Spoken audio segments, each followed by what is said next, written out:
चक्षुरुन्मिलितं येन तस्मै श्रीगुरुवे नमः। नमः ओं विष्णुपादाय कृष्णप्रेष्ठाय भूतले श्रीमते भक्तिवेदांत स्वामी नित्य नामने नमस्ते सारस्वती देवे गौरवाणी प्रचारिणे निर्विशेष शून्यवादी पाश्चात्य देशतारिणे जय श्री कृष्ण चैतन्य प्रभु नित्यानंद श्री अद्वैत गदाधर शिवासदि गौर भक्तवृंद। हरे कृष्ण कृष्ण कृष्ण हरे हरे, हरे Ram Ram Ram Hare Hare. So, text 21, we start with the story of the life of Ajamil. Om Namo Bhagavate Vasudevaya. ॐ ॐ नमो नमो भगवते भगवते वासुदेवाय। वासुदेवाय। Om Namo Bhagavate Vasudevaya. ॐ ॐ नमो नमो भगवते भगवते वासुदेवाय। वासुदेवाय। Om Namo Bhagavate Vasudevaya. ॐ ॐ नमो नमो भगवते भगवते वासुदेवाय। वासुदेवाय। Kanya Kubje Duja Kashchin. कान्यकुब्जे कान्यकुब्जे द्विजः कश्चन। Dasi Patir Ajamila. दासीपतिर् अजामिलः। Namna Nashta Sadacharo. नाम्ना नाम्ना नष्ट सदाचारो। नमः Dasya Samsarga Dushita. दास्यः संसर्गदूषितः। Yes, would someone like to read? Hare Go ahead, Prabhuji. Okay. Yes, Prabhu. Krishna. Translation.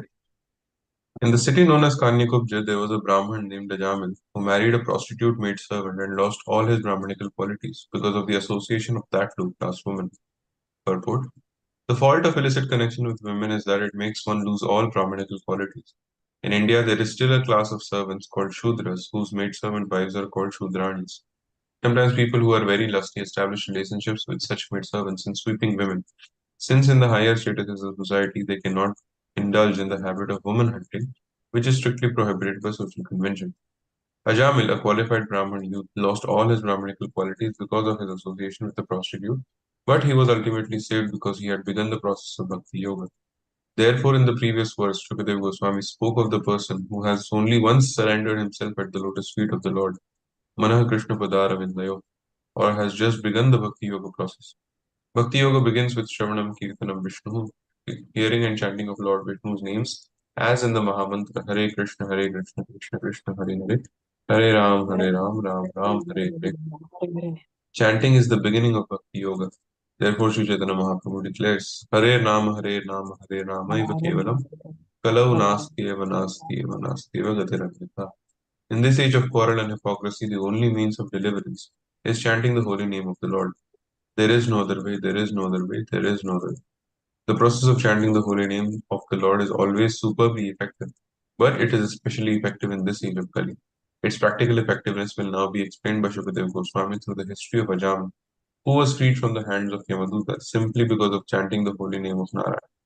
Parikshit Maharaj's original question was how to be freed from falling down into hell or into the hands of the Yamaduta. In reply, Shukadeva Goswami is citing this old historical example to convince Parikshit Maharaj of the potency of Bhakti Yoga, which begins simply with the chanting of the Lord's name. All the great authorities of Bhakti Yoga recommend the devotional process, beginning with the chanting of the holy name of Krishna. Tan Nama Grahanadhiti. Hare Krishna Prabhuji. Hare Krishna. Thank you very much, Prabhu. See, Srila Bhaktivinoda Thakur says, I mean, of course, okay, we'll talk about that later. See, Asat Sangha Tyaga Ei Vaishnavachar. Mahaprabhu is saying that one has to give up bad association. By bad association, one degrades oneself because we are conscious beings. We are, our consciousness is affected by other people's consciousness. Of course, that's going to be the sum of the substance of the first part of the story.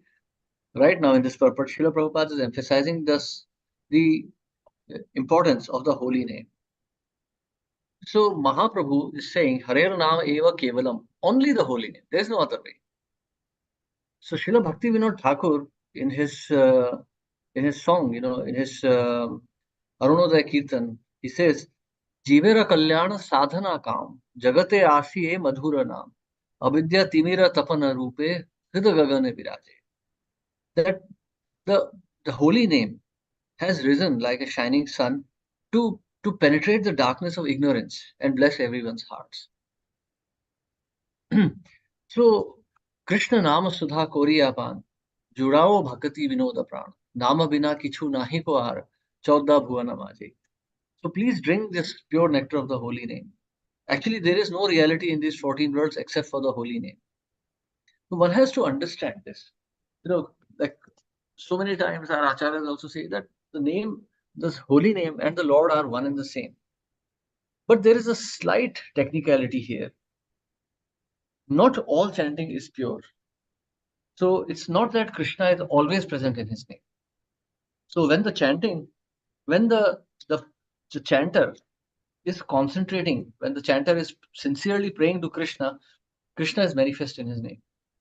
But if someone is chanting very casually with offenses, Krishna is not manifest. Srila Bhaktivinoda Thakur explains that offensive chanting of the holy name does not produce any result because Krishna is not present there. So if one is sincere and one is committing offenses because of the past conditioning, then one will still be purified. Then Krishna will take mercy.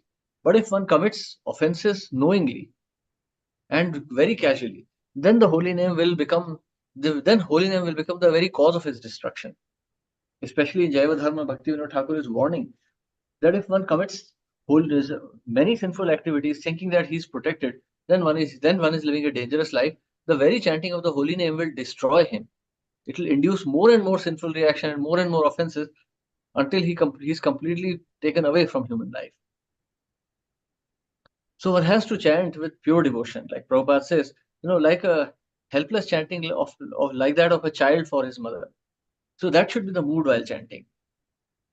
Actually, Cheto Darpana Marjanam Bhava Mahadavagni Nirvapanam. So in the beginning stages of chanting, one's heart will be purified. Cheto Darpana Marjanam, the mirror of the consciousness will be cleansed, so that one can see who he is. But the mood should always be Trinadapi Sunichena Taror Eva Sahishnuna. So what does that really mean actually? This verse is very interesting. Trinad Api Sunichena. Staror Eva Sahishnuna. As humble, more humble than a blade of grass. Actually, in this life, we really deserve nothing. We are offensive, we are sinful. So we really deserve nothing at all. So we must be humble. Whatever is coming by way of nature, we have to just accept it. Krishna is saying, Maya Dhakshena Prakriti Suyate Sacharacharam. So under my instruction, this material nature is acting. So therefore, when something happens in due course of nature, we should just accept it. We should not think, oh, why is this happening to me? Why I don't deserve this. No, we deserve much worse. Krishna is just protecting us. He's just giving us a token punishment to purify us. And Taror Eva Sahishnuna, as more tolerant than a tree. So tolerant, yes, Krishna is saying, Matra Sparshas tu konte ashitoshna sukha dukkada, Agama paino nitya stam stitikshasva bharata. Simply because we are in the contact with material nature, these sufferings are coming. These sufferings are there, we can't avoid them. Even pious souls, even greatly pious souls, like pure devotees, even pure devotees, like Yudhishthir Maharaj had to suffer. Yudhishthir Maharaj and his brothers, they had to suffer. Simply because they were in the material nature. So this suffering is coming. So we must learn to accept it as it comes. Amanina manadena. This is the most difficult part of chanting. Amanina manadena. Giving honor to those who don't honor us. Kirtaniya Sadahari. In this mood, one will be able to chant. So point is not that Mahaprabhu wants us to artificially do all of this. When we become dissociated from material nature, when our consciousness is completely unattached, this will become natural. So just as an example, for example, you're in some foreign country, you don't know the language, and someone is abusing you. What will you feel really? You can't understand what he's saying. You may feel some agitation, but you will be more or less unaffected. But yes, if someone abuses you in your mother tongue, then you will feel greatly agitated. So just like that, so material nature is not our place. Anything that is happening here is not ours. It's not concerning us.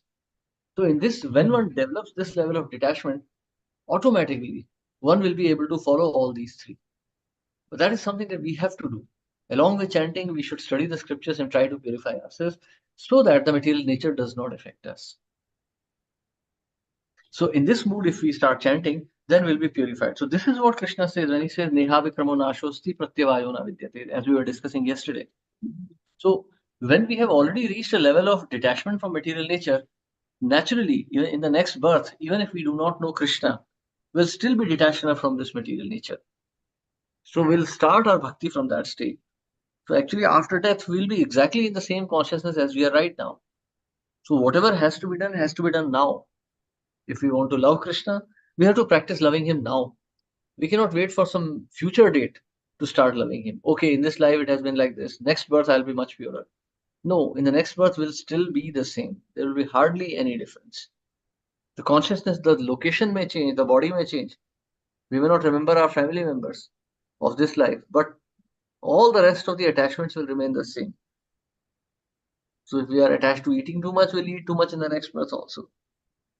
So these attachments, these material conditionings, we have to practice giving them up now itself.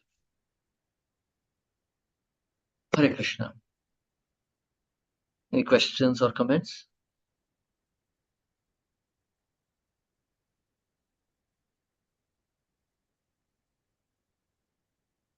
Can we continue then? Text 22. Bandyakshay. Yes. Prabhuji, I have two points to discuss. Yeah. We say chant. We say Naam Nami Ek hai, right? That is how we chant. Ki Krishna is his name, and this is the reason why we chant loudly. Ki theek hai, we are not pure, but because Naam Nami Ek hai, those bacteria and whatever in the air should listen to, or because Naam Ek hai, will have an impact on them. ठीक है, we are not pure at this time. We don't have this realization. So Naam might not have that impact that it should, but still, is this the right thinking, Prabhuji? Like, Naam Nami, when we chant the Hare Krishna Maha Mantra is, there was I think it was in Bhag. I don't know where it was, but it was saying this is the Shuddhatam Roop of Krishna. So is this the right understanding then? That Naam to hamesha, Naam is always the same, just that because we are not pure, it is not having that much of an impact that it has on a pure devotee.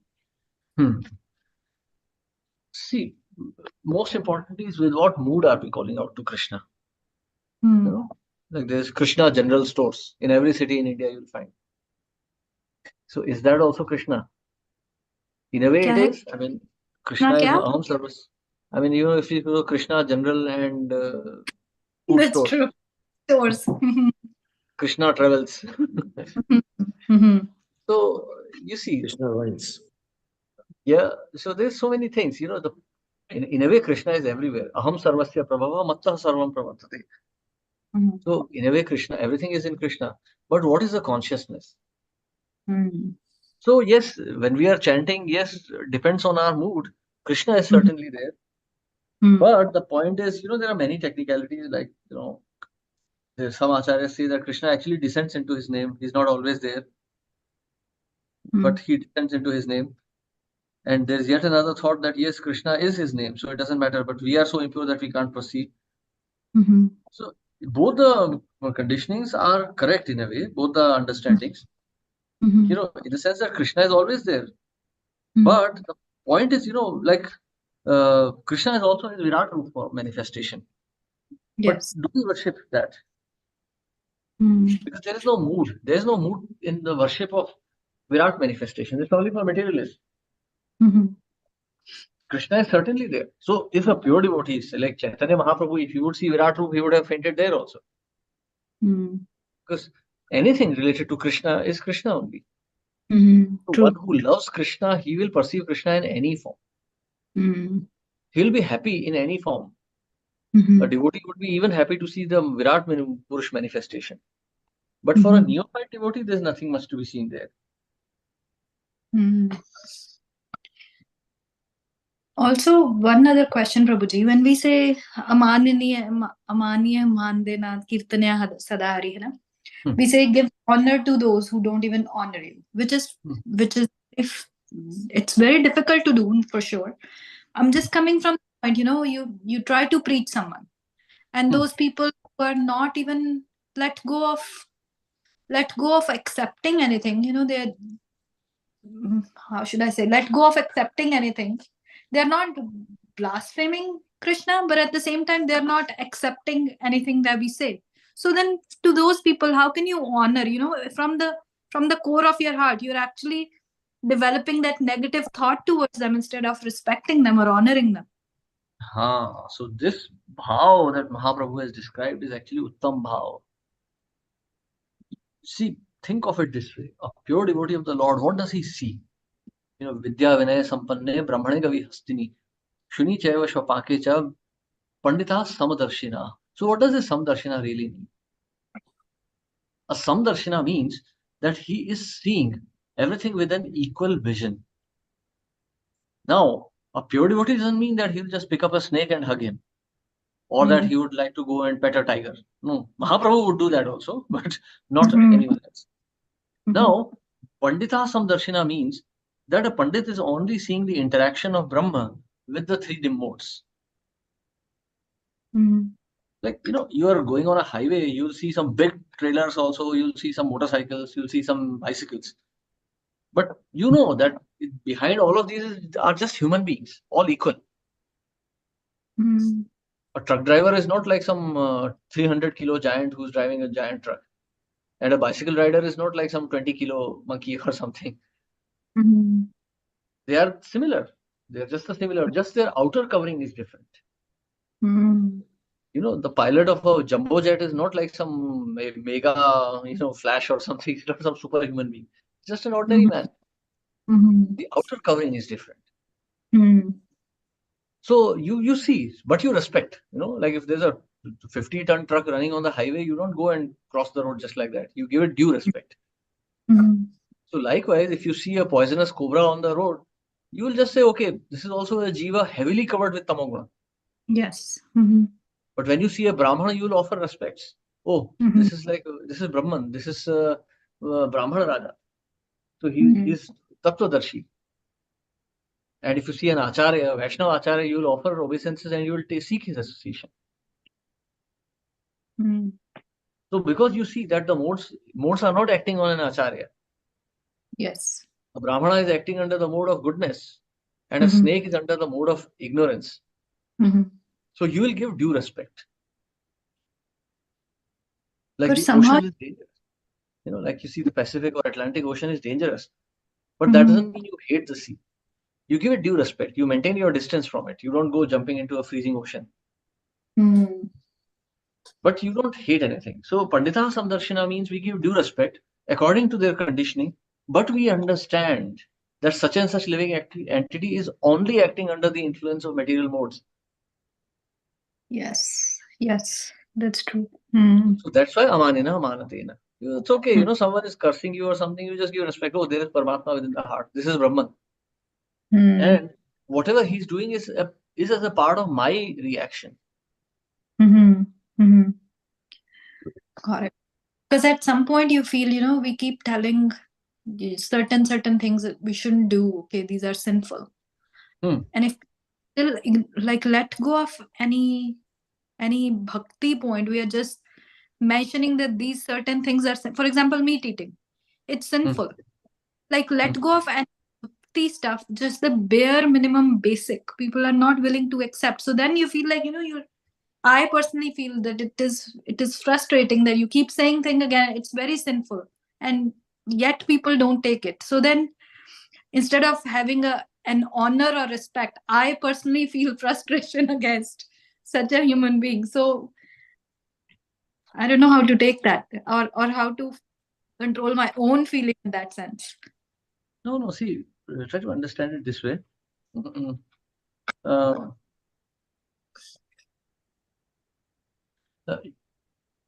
Your job, Jare Dekha Tare Kaha Krishna Upadesh. It is up to the other living entity also to accept. Manushyanam Sahasreshu Kaschit Yasti Siddhaye. So why do we broadcast? See, university does not go catching every boy on the street.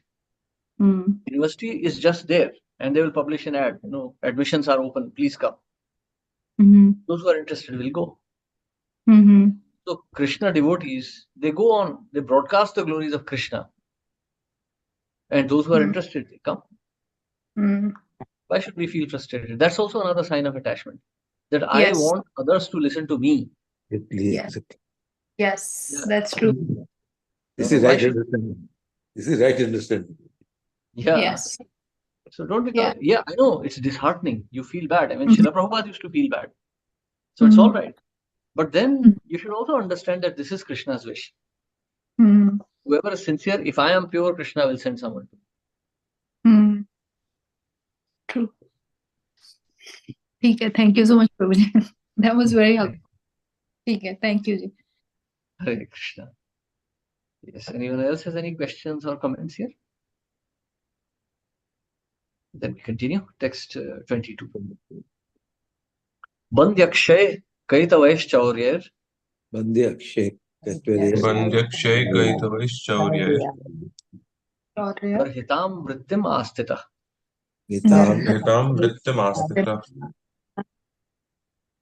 Bibhrat Kutumbam Ashuchir Bibhrat Kutumbam Ashuchir Yatayam Asadehina.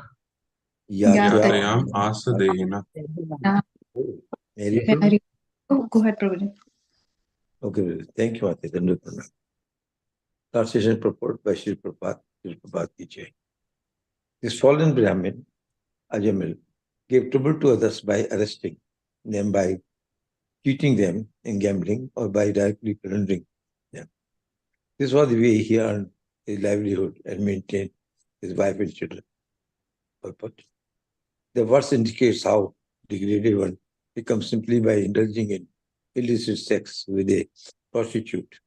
Illicit sex is not possible with a chaste or aristocratic wife, but only with unchaste Sudras. The more society allows prostitutes and illicit sex, the more impetus is given to cheaters, thieves, plunderers, drunkards, and gamblers. Therefore, we first advise all the disciples of our Krishna conscious movement to avoid illicit sex, which is the beginning of all abnormal life, and which is now followed by the meat eating, gambling, and intoxication, one after another, of course.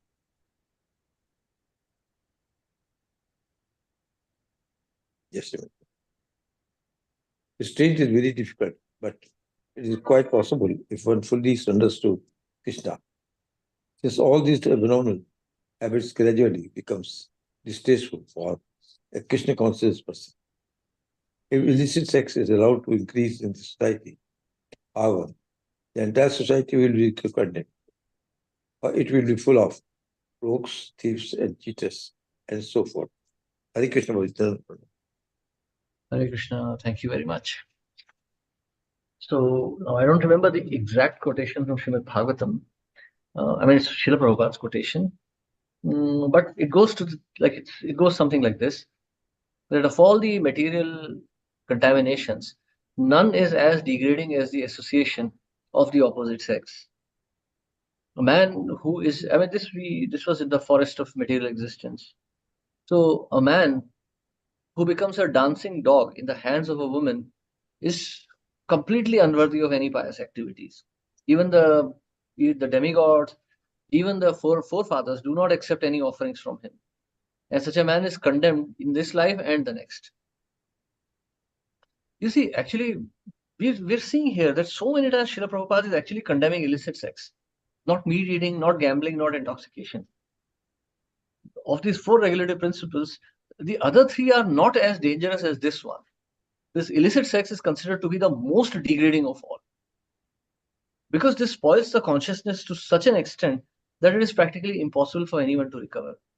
And I mean, like, this is our observation also in my 25-30 years in ISKCON. I have seen, especially devotees who have indulged in illicit sex, for them, spiritual life becomes practically impossible. Practically impossible. They are hardly ever able to achieve any level of purity in bhakti.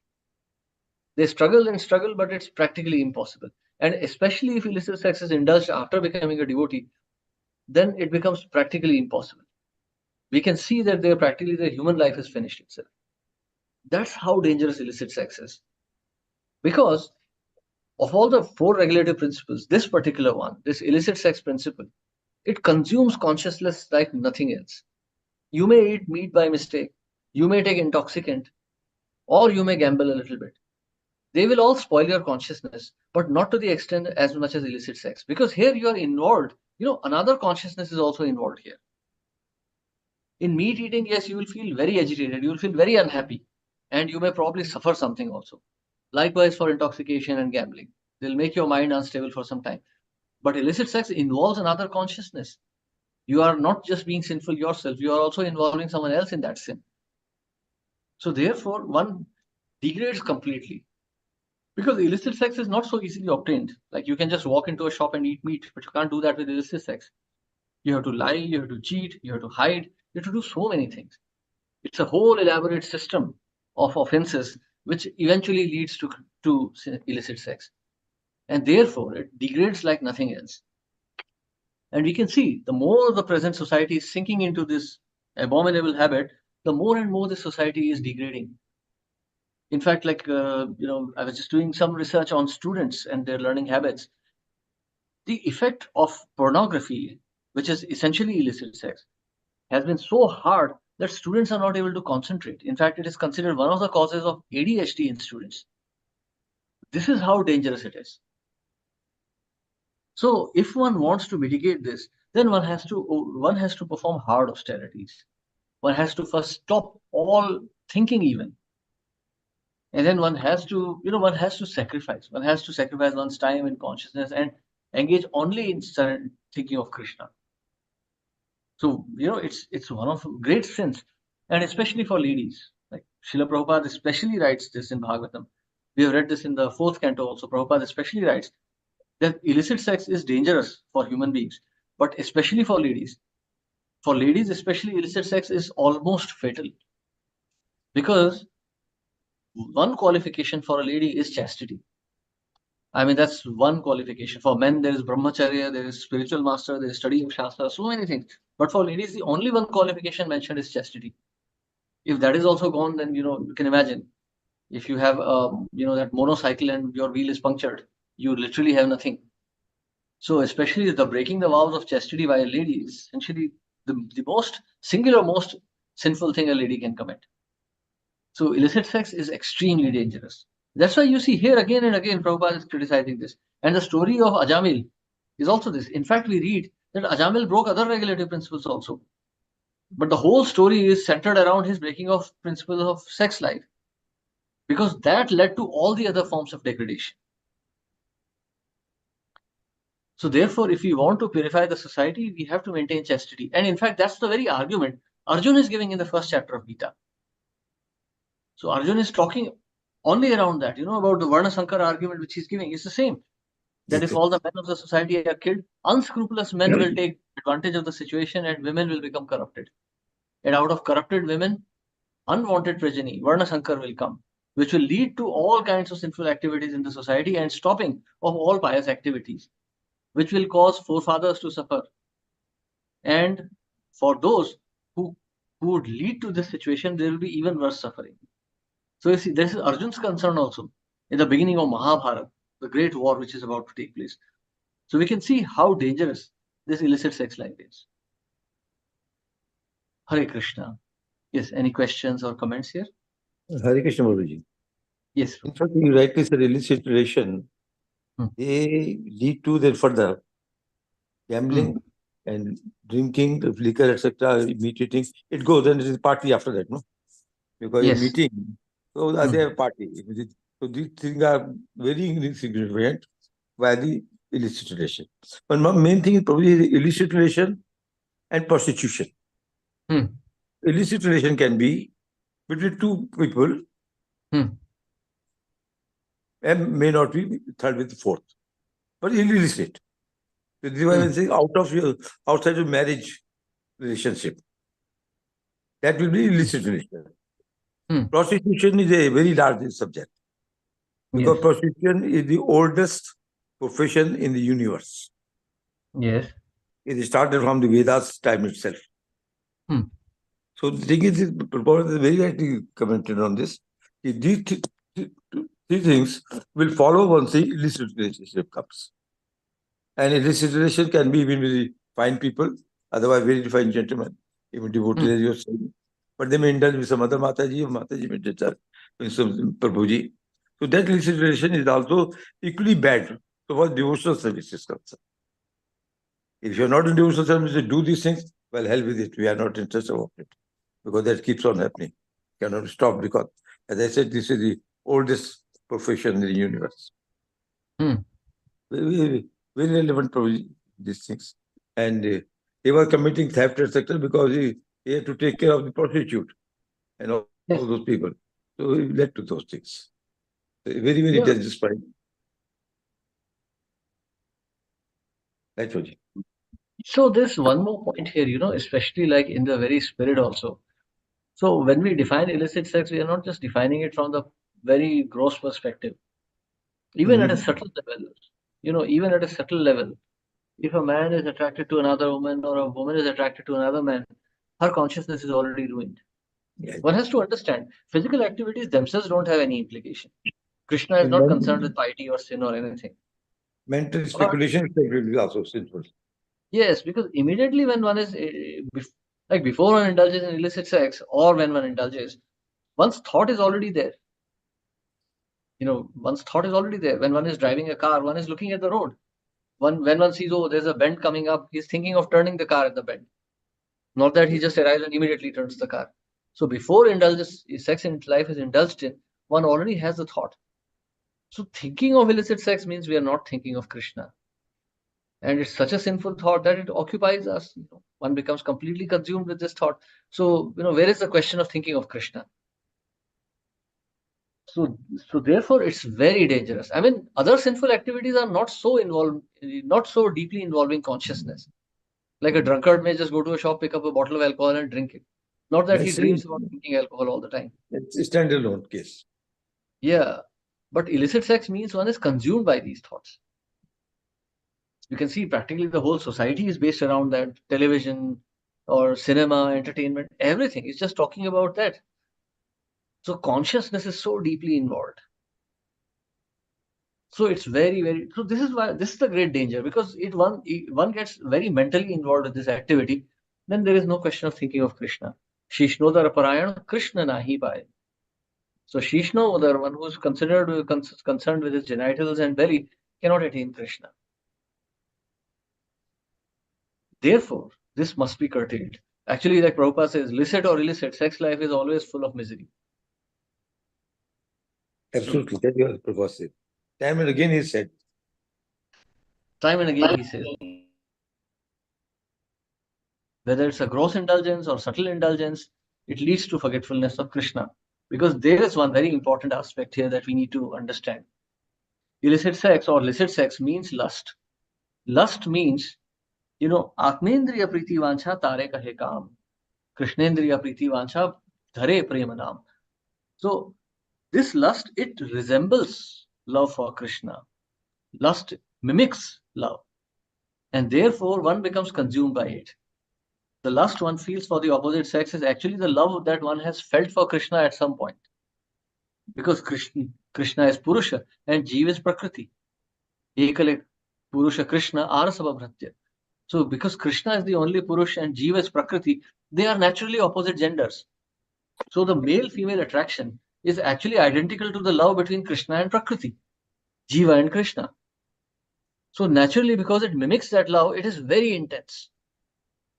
So when one becomes entrapped in this thought of the opposite sex, thinking of Krishna becomes practically impossible. This is the psychological basis of the great danger of illicit sex life. Because illicit sex especially means that one's mind is even more concerned. Like this is like a very perverted reflection of Vipralambaras, Parakiya Bhav. So because one does not, like in illicit sex, why do extramarital affairs take place? Husband and wife become bored with each other. But extramarital affairs, they remain very strong because there's no meeting, very limited meeting. So the consciousness becomes very intensely engaged. And then one becomes completely forgetful of Krishna. Therefore, illicit sex life is much more dangerous than even ordinary married life. So think it over. Bhagavatam means you have to think very deeply and very practically. Once the relationship comes, Prabhuji, then person will be only hovering in that only. He won't think of anything else. Even children, etc., will forget about it. Yes, Krishna, yes. he will not remember Krishna at all. Even his Yes. children, he will forget. He will forget his wife also, legal wife. Absolutely.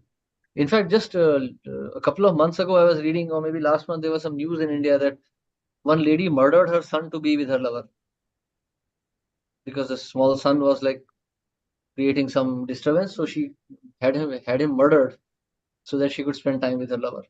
You see, this is how dangerous it is. So you are Prabhupada from is going to New describe all of this. We're going to read this because this is just the introduction to Ajamil's story. You are from New Bombay. In Vashi, there was a hotel. The hotel owner was a don. And his wife stepped into the shoe. She developed the relationship with the number 2 of that don. And subsequently, she got the husband killed, got married to this person, and became the don. So this is in the Vashi hotel, one hotel there. Next Actually, to this is McDonald's. true. In India, there are many cases. Actually, illicit affair of the wife usually leads to the murder of the husband. Poor Bukra. Like there was a time when I used to read the Times of India. It was a very common story. Yes. So we continue. Yes, you have to say something. Prabhuji, one more thing. So that means in the Western world, those let's say there are common law relationships here, or people are living together without even getting married. Those people, there is no way they'll be able to get Krishna consciousness, no? Because that consciousness is so impure. Yeah, that is true. We have seen with practical example. This agitation is so strong. It becomes so strong. Bhakti means brahmacharya. Krishna, Bhakti yoga means brahmacharya. And where is the question of brahmacharya when one has been promiscuous? So such a devotee will have to suffer a lot. And we saw it in Prabhupada's times also. Prabhupada was very much annoyed. And in 1977, Prabhupada had actually stopped all sannyas. 1976. He said, there's no point because these boys are so agitated. There's no point in giving sannyas. And not just boys, even women were running away with other men all the time. So this is some very unglamorous aspect of our ISKCON also. In this In case, fact, Bhakti both the Vikas parties Swami have to be involved. Whether in man 19 runs up with the woman or woman runs up with the man. Then Yeah, all yeah. the relationship comes.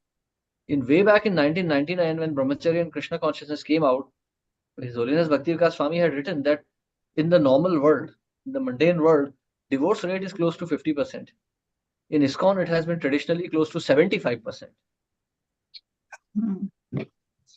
So, because, men, women living together, if Krishna is not there, then there will only be sex life. And actually, this is a very unusual and I would say a bit of an unfortunate situation that in today's age, we have to preach to women also. In an ideal society, nobody should have to preach to women. They should have their chaste devotee husbands, and Shiksha gurus or Diksha gurus should be preaching only to men. But today we see the society is so degraded that only women are coming for programs also. Men are not interested in bhakti. But this is not an ideal situation. So even in our mission, men and women should not mix together under the pretext of bhakti or anything. Because Prabhupada writes, fire and butter principle. Too much of close association between men and women will eventually lead to degradation, to fall down. Because we are not pure devotees. Only a pure devotee can resist. This is the reason the Prabhupada asked the brahmacharis to get their heads shaved off. Yes. It could be And one their reason dhoti because and kurta. it makes effect immediately, psychological effect. Maybe Yeah. one person may still be polluted, but 99% people will be out of it. Absolutely. So you see, I mean, because it's important, it's very important. Thank you, Prabhuji. Hare Krishna. Yes. Hare Krishna, bro, Rangatana, bro.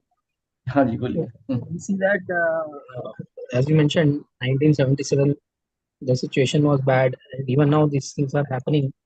So it was it was the same when Prabhupada started his preaching in US also. So the initial line of disciples were breaking the principles of this kind. And yes, like once asked, then what was our qualification? Prabhupada rightfully said that I made all your qualifications. So yes, maybe most of them, though breaking the all regulative principles initially, including the relation with the opposite sex, but after following Prabhupada's instructions, those devotees who were sincere, they made a progress, and those who were not sincere, they again fell down or whatever happened. You see, there's a point here, Prabhu. One who's naturally inclined to surrendering to the Acharya will generally not even indulge in such a sinful activity. And by indulging in such a sinful activity, our tendency, because Rajogun and Tamogun increase, so we are naturally not inclined to surrender to a spiritual master. So we have to be very careful, very, very careful. So we have seen the exceptions. We haven't seen the general people. For thousands of people that came to Prabhupada, only a few remained actually. True. So it's very interesting, Prabhu. I don't know whether there's some statistical correlation here or not. I mean, way back when we came into ISKCON, you saw that people were very serious in the 90s and 2000s. And after that, as illicit sex has increased in Indian society, we're seeing that devotees are not being able to fix up in India even.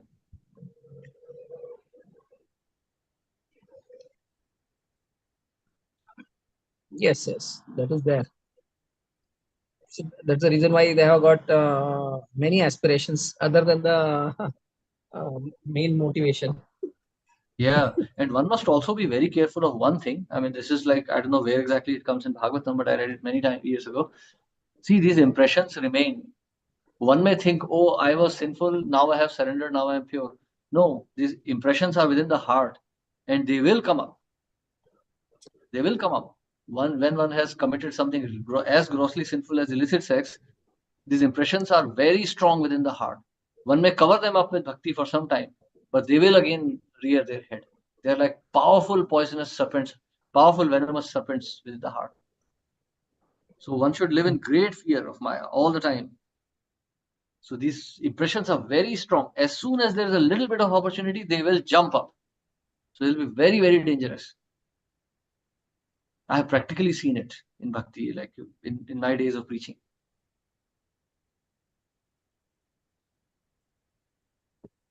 Okay, so no further questions or comments. Thank you. So we stop here today. Tomorrow we'll continue from text 24 onwards. So thank you very much. Hare Krishna. Srila Prabhupada. Dandavat Pranam. Dandavat Pranam. Hare Krishna. Hare Krishna, Prabhuji, Dandavat Pranam. Thank you. Thank you, Dandavat Pranam. Hare Krishna. Thank you so much, Prabhuji. Hare